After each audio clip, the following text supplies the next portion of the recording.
Oke teman-teman, sharing pengalaman di Jakarta dari Batam. Nah ini episode kedua.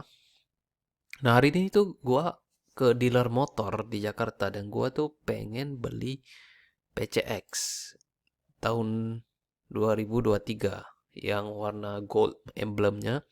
Tapi warnanya itu sebenarnya ini biru, biru Dove, biru tua Dove. Katanya juga udah ada warna hitam Dove yang versi ABS. Nah, gue mau beli, tapi nggak bisa gitu. Karena apa? Karena KTP gue bukan KTP Jakarta. Itu gue cukup kaget itu ternyata nggak boleh. Dan harus inden dulu. Indennya itu 5 bulan. Gak mungkin lah gue nunggu 5 bulan di sini kan. Gue butuh motor, kendaraan untuk kemana-mana. Tapi katanya boleh pakai KTP saudara kalau ada saudara yang KTP-nya KTP Jakarta. Nah, gue ada tanya mbaknya, itu sistemnya itu lumayan mengagetkan gitu sistemnya. Sekarang sistemnya apa? Kalau kalian udah punya motor, itu kalian nggak bisa, bukan nggak bisa ya, kalau kalian beli motor lagi, kalau kalian punya dua motor, itu nanti dicas lebih banyak saat bayar pajak. Dan kata mbaknya ini di dealer itu katanya, dimanapun itu kita nggak bisa beli motor di kota itu kalau kita dari kota lain. Jadi contohnya gue dari Batam, KTP Batam, domisili Batam, harus beli motornya di Batam gitu. Jadi nggak bebas dong. Ya nggak bebas gitu guys. Kita ada duit itu kok nggak bisa beli gitu. Harus banyak peraturannya gitu kan. Jadi buat males gitu. Ya mau nggak mau gue harus akalinnya dengan beli bekas atau second, motor second mau nggak mau. Padahal gue itu udah nabung ancang-ancang mau beli PCX. Alhasil nggak bisa. Nggak bisa gue beli PCX di sini. Itu pengalaman gue. Terus ini gue mau cerita di Jakarta pas gue mau beli motor bekas second, itu gue ada tanya mas-masnya. Dan ini gue harap bukan penipuan ya, tapi mungkin ini penipuan. Ini penipuannya pinter banget. Dia itu pura-pura sebagai TNI. Dia kirim ke, pas gue cek di WA itu dia kirim ke gue apa, foto dia, KTP dia, SIM dia, semuanya dia kirim ke gue foto. Dan gue lihat dia itu seorang TNI. Tapi tapi oke, dia itu jauh, dia bukan di Jakarta, dia di Semarang, katanya ada tugas di sana.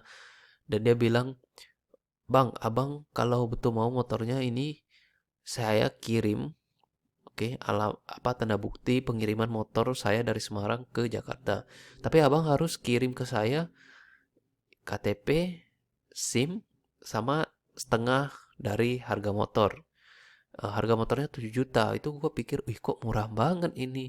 Ini gue udah agak curiga, harga motornya aja cuma 7 juta bro. Itu motor Hondanya Honda Genio guys. Oke, Honda Genio dia jual 7 juta. Gue kaget kok murah kali. Ini paling nggak 15 juta lah dijual kan bisa ini. Atau 12 juta. Tapi 7 juta ini gue udah aneh itu pertama kan. Nah disitulah gue tahu ini sepertinya penipuan. Meskipun dia udah kirim foto dia, KTP, sama SIM. Dan dia itu seorang tentara TNI. Gak mungkin bohong dong. Tapi di sini gue curiganya itu apa, dia suruh kirim dulu setengah, which is 3 juta setengah kan, kirim ke dia dulu. Gue nggak percaya guys, gue nggak langsung percaya ini pasti penipuan menurut gue. Karena gue udah tau lah yang kayak gitu kan. Bang, kalau betul abang ini bener, tolong kita video call dulu bang. Kalau video call abang mau, oke, kita lanjut gitu. Gue cuma minta video call doang. Dan dia tuh nggak mau, alasan katanya dia itu lagi sibuk. Dan by the way guys, dia bilang itu duitnya dia butuh untuk operasi mertua. Oke, mertua sakit atau apa mau operasi. Jadi ini adalah salah satu trik untuk meluluhkan hati kita biar kita ini malah oke, dia mau bantu mertuanya operasi, mungkin kita harus cepat-cepat kirim uangnya. Itu jangan guys ya, itu penipuan. Kalian harus minta video call sama dia dulu. Kalian lihat betul-betul mukanya sesuai nggak dengan yang foto atau di KTP. Kalau betul dia mau di video call, silakan. gitu. Dan jangan lupa kalian screen record ya, screen record mukanya gitu. Kalian pencet screen record baru kalian video call biar ke capture gitu kan. Kalau bener dia tipu kan bisa dicari. Tapi kalau dia video call aja nggak berani, gimana lu mau ini lapor polisi kan kalau itu penipuan? Toh itu KTP SIM-nya bisa aja KTP SIM orang lain bukan dia. Nah disitulah kalian harus pinter-pinter.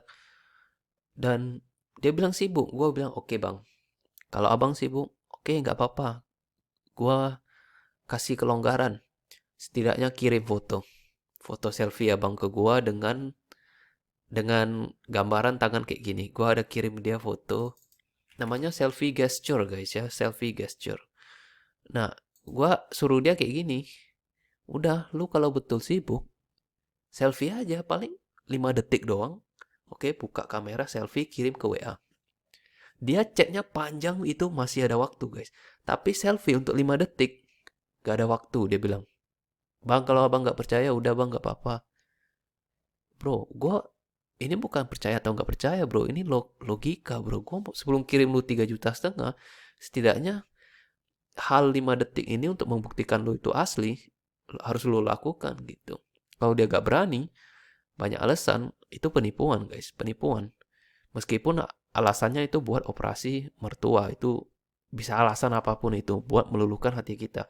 Tapi sebenarnya itu penipuan.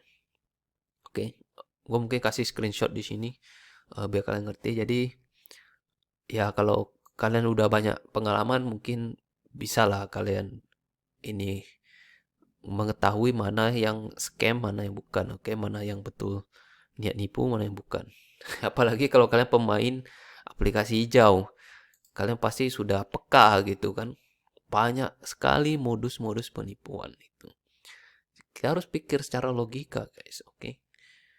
Kalau setidaknya kita dapat buktinya, kita screen record, dia mau video call, sama kita ada KTP sama SIM, itu baru betul-betul 100% aman gitu kan. Kita bisa lapor polisi nanti. Tapi kalau dia nggak berani, ya kelihatan banget itu penipuan. Jadi gitu aja gue mau sharing pengalaman. Mungkin kalian bisa belajar dari video ini. Ya gue hanya sekedar dokumentasi aja. Dan sampai jumpa di video selanjutnya.